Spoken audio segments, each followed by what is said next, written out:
Okay, even though I'm out today, we still have to do some learning.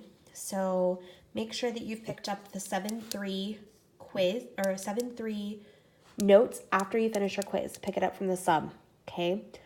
By the time you leave today, I need you to be able to answer how can you factor a number or expression using the greatest common factor.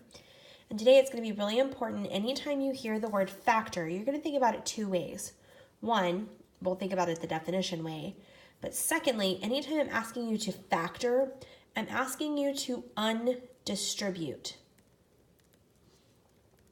And I know that undistribute is not technically a word, but we're going to go with it. We know that distribution is what kind of operation? Multiplication. So if we were undistributing, then that would lead us to division. We're going to be using division today, okay? First, let's recall a few definitions that you've encountered in the past, okay? So in a multiplication expression, the quantities being multiplied are called the factors. And I think it was back in 6th or 7th grade that you guys did greatest common factors and least common multiple and greatest common denominators. So we're taking it back old school for just a little bit. All right, so in this example here, we know that 6 times 7 gives you 42. So we call 6 and 7 the factors of 42, okay? Here, 3 times x will give you 3x, so 3 and x are also called factors, okay? Factors are just the numbers that multiply together to give you something else. Now today, we'll be talking about the greatest common factor, okay? Or you've been told to call this in the past GCF. And that's mostly how we'll refer to it here too, okay? So we're going to be calling the greatest common factor the greatest number that factors all of the numbers in that expression, okay? So for instance, we want to find the greatest common factor of 21 and 15. The factors of 21 are, well, first 1 and 21, 3 and 7, 15, 1 and 15, but 3 and 5, okay? Notice that both of these lists have a 3 in them, so 3 is the biggest number that they have in common. So here we go, the greatest common and factor, the thing that multiplies to give you those numbers, okay? Let's think really quickly about 28 and 42. I like to do this, at least until you get the hang of it, the long way, okay? So let's think really quickly. What multiplies together to give me 28? See, I have 1 and 28, 2 and 14. It's not divisible by 3. It is divisible by 4. Not divisible by 5, not divisible by 6. Ooh, we're back to 7, so I know that I've gotten them all. Okay, let's go do the same thing with 42.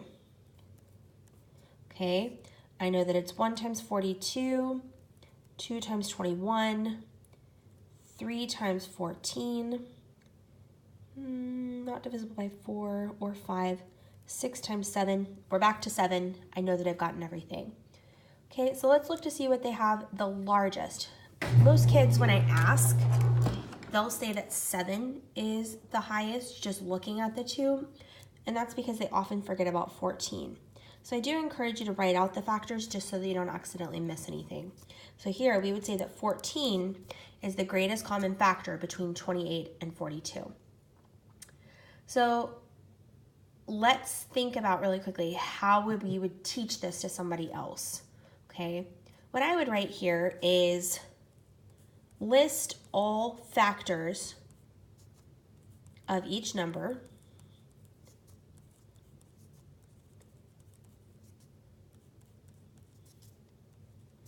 then pick the greatest one in each list. Greatest one that appears in both lists.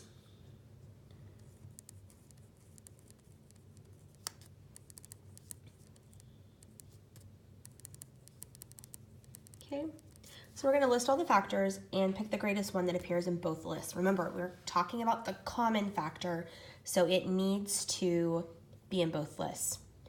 Now, we're not only going to do this with numbers, we're also going to do this with variables. So remember, W squared means W times W, and z to the fourth means z times z times z times z. U squared means u times u. W to the fourth means w times w, w, w. Okay, here we notice that they don't have any u's in common. They don't have any z's in common, but we do have some w's in both lists. Now when we're doing this, notice it's the greatest common factor. So we want to be able to take as many as possible, but we've got to take common. We've got to take the same number from both of them. So I'm going to take all of the w's that this guy has, and because it's common, I have to take the same number from the other one.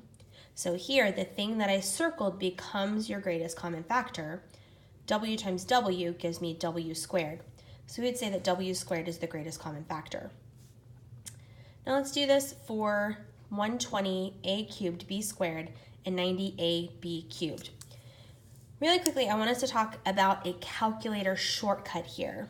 I know that you could list all the factors of 120 and 90, but I think it would help us out a ton if we did some of this in the calculator. So the calculator trick here, so in calculator, step 1, in y equals, so on your calculator, the top left button, y equals, you're going to put whatever number you are wanting to find the factors for and divide it by x. So for instance, here we would put 120 over x. Here we would put 90 over x. Remember, we can't put a's and b's into our y equals. Step 2, we would go to our table. Okay, when you do that, you'll see like 1 times 120, 2 times 60, and it'll list them all out for you.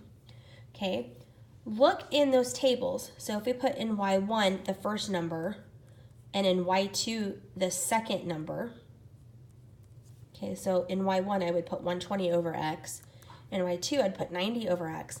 It's going to show me all of the factors there. Okay, which one, look through your table, do they have the highest in common, just the numbers?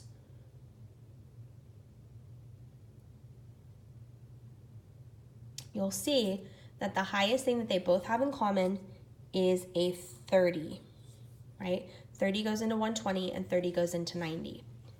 All right, so here, think about a times a, right? That's a cubed. And b squared is b times b. And over here we have a. And down here we have b cubed, which means b times b times b. Remember, we want to take as many as we can, but we've got to take the same amount. So I always look for the smallest guy. Here I can take 1a, which means I have to take 1a over here. And I look for the smallest amount in the next variable. Here I can take a maximum of 2, and I can take 2 from the other guy as well. So whatever you circle in each of those groups becomes part of your GCF. So I can take 1a